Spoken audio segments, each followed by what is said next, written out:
হেলিকপ্টারটা বেশি দ্রুতগামী রকেটে আমি চড়েছি অনেকবার।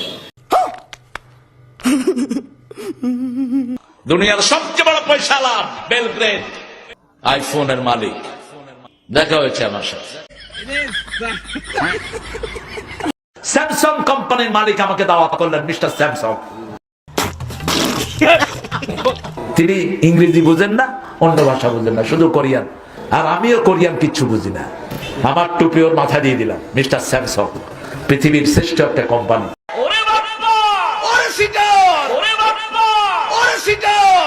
ডোনাল্ড ট্রাম্প, এই ডোনাল্ড ট্রাম্প আমার সাথে অনেকবার সাক্ষাতের অবস্থা হয়েছে, আমি যাইনি। এই ট্রাম্প হলো তার পারিবারিক লকব, এই তারাম। এই লোকটার দাদা পরদাদা ছিল সিরিয়া।